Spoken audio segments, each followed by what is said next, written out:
नमस्ते दोस्तों और विद्यार्थियों। आज हम क्लास 8 के थर्ड समेटिव टेस्ट से संबंधित प्रश्नों की चर्चा करेंगे। थर्ड समेटिव टेस्ट के भूगोल में किस प्रकार के प्रश्न आते हैं, कैसे उत्तर देना है, इन सब के बारे में बात करने से पहले मैं यह बता देना चाहती हूँ कि यहाँ क्लास लेने का एकमात्र उद्देश्य उन छात्र छात्राओं तक पहुँचना है जिनका किसी भी कारणवश विद्यालय का क्लास मिस हो जाता है या फिर किसी भी कारणवश विद्यालय का क्लास छूट जाता है।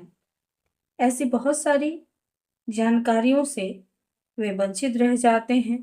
मेरे क्लास का यही उद्देश्य है ताकि मैं उन तक पहुंच पाऊं और मेरे क्लास का उन बच्चों को एक हीलिंग टच मिले, बस यही मेरा प्रयास है।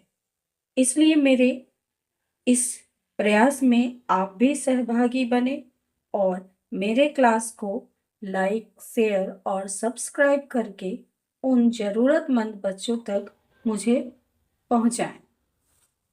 आइए बात करते हैं क्लास 8 के थर्ड समेटिव टेस्ट के सिलेबस के बारे में। तो थर्ड समेटिव टेस्ट के सिलेबस तीनों टेस्ट के सिलेबस का सम्मिलित रूप होता है, यानी फर्स्ट, सेकंड और थर्ड समेटिव में कौन कौन से आते हैं? पृथ्वी का आंतरिक भाग, परिवर्तनशील पृथ्वी, चट्टान, भारत के पड़ोसी देश और उनके साथ संबंध, चाप वलय और वायु प्रवाह, मेघ वर्षा, उत्तरी अमेरिका, दक्षिणी अमेरिका, जलवायु अंचल, मनुष्य के क्रिया व्यापार और परिवेश का ह्रास, और लास्ट ओशानिया।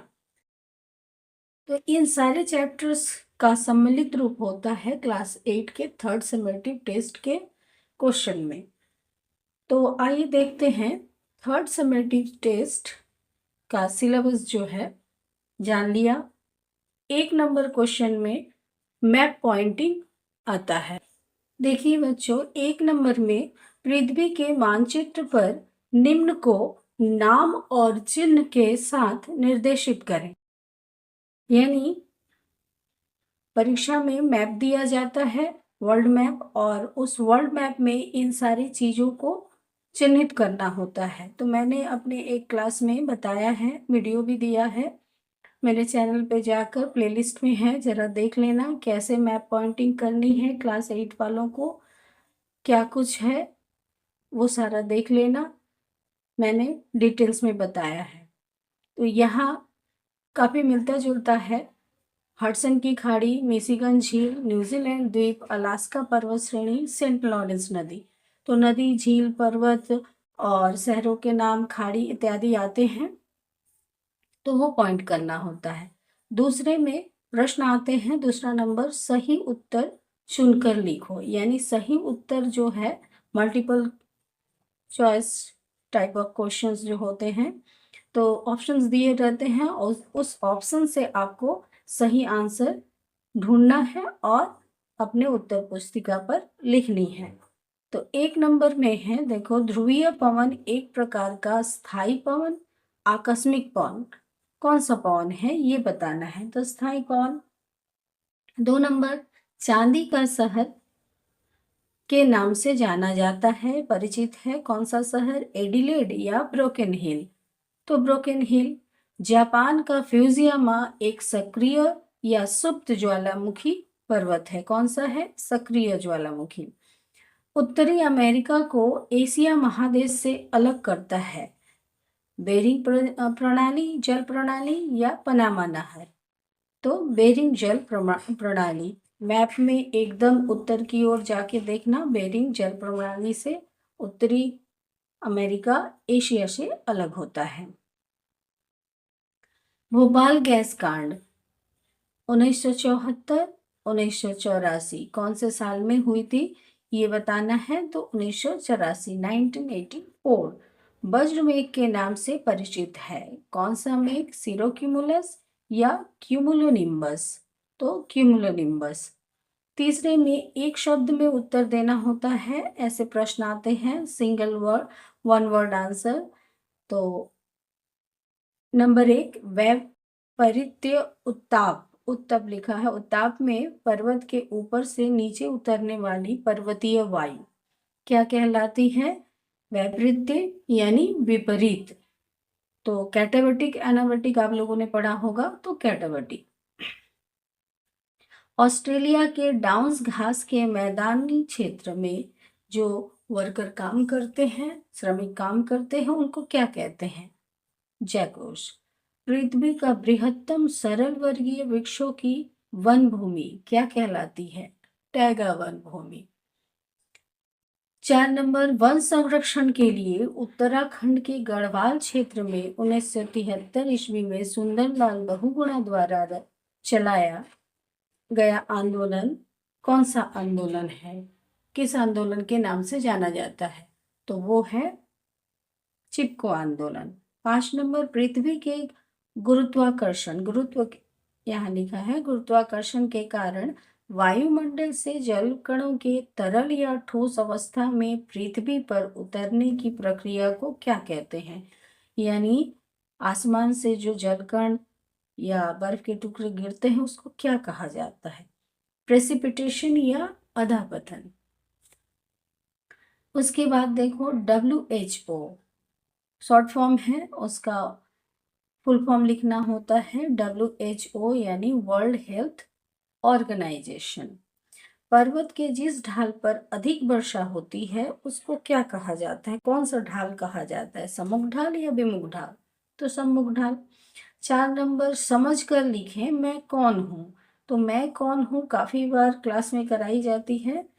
ये इंट्रोडक्शन दिया जाता है किसी के बारे में और बताना होता है कि वो कौन सा है।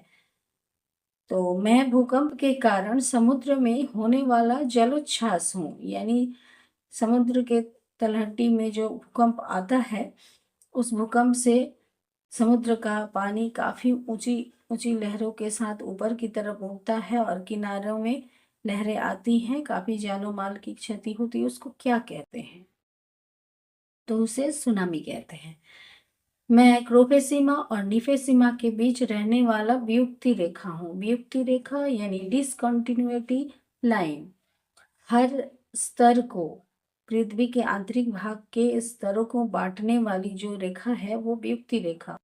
तो मैंने क्लास में कमोरे गुलोट्रिक के माध्यम से बताया था सारे रेखाओं के नाम, उसे फिर से याद करना, देखना। तो यहाँ आंसर होगा रेप्टी, रेप्टी वियुक्ति रेखा। मैं विश्व की सबसे लंबी मूंगे की दीवार हूँ। मूंगे की दीवार यानी कोरल रीफ जिसको कहते हैं। तो यहाँ आंसर, सबसे बड़ा कोरल रीफ कौन सा है? Great barrier reef.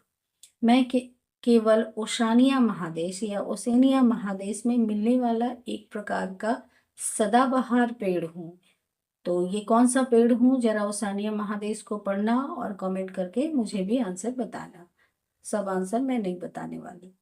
मैं बहुत दिनों तक निष्क्रिय रहने के बाद अचानक सक्रिय होने वाला एक प्रकार का ज्वालामुखी हूँ। तो कौन सा ज्वालामुखी हूँ जो बहुत दिनों बाद फटता हूँ, सुप्त अवस्था में रहता हूँ और अचानक फट जाता हूँ? तो सुसुप्त ज्वालामुखी। बच्चे कमेंट करके बताएंगे आंसर, तभी मैं समझ पाऊंगी कि बच्चे पढ़ रहे हैं और मेरा मेहनत काम आ रहा है, वरना मेरा मेहनत असफल रहेगा। तो बच्चे ध्यान रखें, पढ़ें। नेक्स्ट जो है, रिक्त स्थानों के पूर्ति करो। तो खाली स्थान भरना होता है सही शब्दों से। रिक्त स्थानों की पूर्ति में 1 नंबर, पृथ्वी के आंतरिक भाग का पिघला सांद्र पदार्थ क्या कहलाता है? मैग्मा। आंतरिक केंद्र मंडल और बाह्य केंद्र मंडल स्तर के बीच कौन सी वियुक्ति रेखा है? देखो वियुक्ति रेखा काफी रिपीट हो रहा है। तो यहाँ पे केंद्र मंडल को 2 भागों में बांटने वाली जो वियुक्ति रेखा है, यानी आउटर कोर और इनर कोर, यानी बाह्य केंद्र मंडल और आंतरिक केंद्र मंडल के बीच लेहमान वियुक्ति रेखा है। बसाल्ट का रूपांतरित रूप कौन सा चट्टान है? ओम्फिबोलाइट। तो चट्टान वाला चैप्टर जरा देख लेना, उसमें से बहुत सारे प्रश्न आ सकते हैं। वायुमंडल के किस स्तर में बादल, वर्षा आदि मिलते हैं? यानी ट्रोपोस्फियर, स्ट्रेटोस्फियर, मेसोस्फियर, एक्सोस्फियर, काफी सारे स्तर हैं। उन स्तरों में किस स्तर में बादल, वर्षा दिखाई देते हैं? तो है ट्रोपोस्फियर। नेक्स्ट क्वेश्चन है, भू अभियांत्रण में प्राय 33 मीटर की गहराई में जाने पर तापक्रम कितना डिग्री बढ़ता है? तो पृथ्वी के आंतरिक भाग में 1 डिग्री तापमान बढ़ता जाता है प्रति 33 मीटर की गहराई में जाने पर। 6 नंबर है, सही वाक्य के सामने सही का चिन्ह और गलत वाक्य के सामने गलत का चिन्ह लिखो। तो लिखने के लिए कहा है तो चिन्ह लगाना है, वरना कहता कि सही के सामने सही लिखो और गलत के सामने गलत लिखो, तो वो लिखना पड़ता है। तो प्रश्न क्या कह रहा है इसको ध्यान में रखना और ध्यान से पढ़ना कि प्रश्न जब जो मांग रहा है उत्तर, वो किस तरीके का उत्तर मांग रहा है। 1 नंबर देखो, म्यांमार का पोपो एक मृत ज्वालामुखी पर्वत है। सही है या गलत कमेंट करके जरा बताना।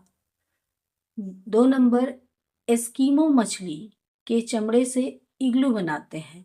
तो इग्लू जो बर्फ का घर होता है वो इससे नहीं बनता है, तो ये गलत है। इग्लू किससे बनता है? बर्फ से बनता है। नंबर 3, मेघना भारत की नदी है। तो मेघना भारत की नदी नहीं है, ये भी गलत। ओशेनिया विश्व का सबसे छोटा महादेश है, ये सही है।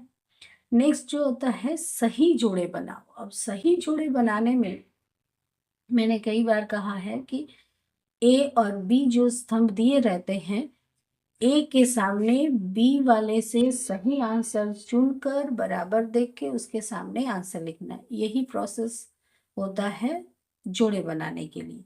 ये नहीं कि तीर लगा दिया इसका आंसर उसके, इस तरह नहीं, या फिर नंबरिंग कर देना, ये भी बिल्कुल नहीं करना। बिल्कुल ए स्तंभ वाले प्रश्न के सामने बी स्तंभ वाले उत्तर को ढूंढकर उसके सामने बराबर देके लिखना।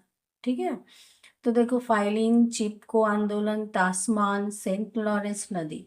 अब यहाँ से ढूंढना है आंसर। फाइलिंग चक्रवात है, चिपको आंदोलन वन संरक्षण, तासमान डच नाविक थे, सेंट लॉरेंस नदी नियाग्रा जलप्रपात से मिल रही है जोड़ा।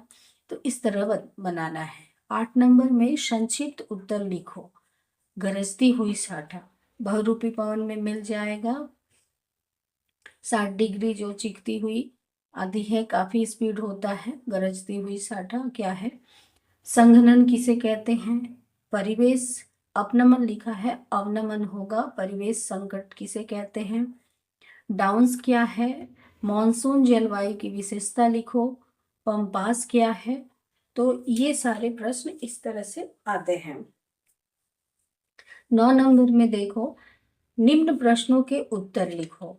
तो यहाँ 3 नंबर वाले प्रश्न होते हैं, तो जरा विस्तार से लिखना पड़ता है। भूकंप से बचने के लिए क्या क्या सावधानी बरतनी चाहिए?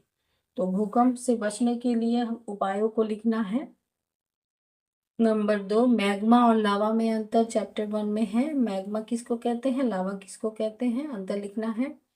ऑस्ट्रेलिया के आयर रॉक के बारे में लिखना है। भूमध्य सागरीय जलवायु की 3 विशेषता लिखो।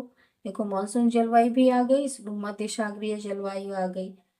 भूमध्य रेखीय जलवायु है और टुंड्रा जलवायु, 4 जलवायु पढ़े हैं बच्चे अपने सिलेबस में, तो इनकी विशेषता को जान लेंगे। नेक्स्ट क्वेश्चन है, चिपको आंदोलन के बारे में लिखो। चिपको आंदोलन सुंदरलाल बहुगुणा वाला आंदोलन थोड़ा पढ़ लेना। अश्व अक्षांश किसे कहते हैं? यानी घोड़ों का अक्षांश, जिसमें जहाज में जो घोड़े व्यापारी लेके जाते थे और फेंक देते थे समुद्र में डूबने से बचने के लिए, तो वो वाला चीज थोड़ा पढ़ना।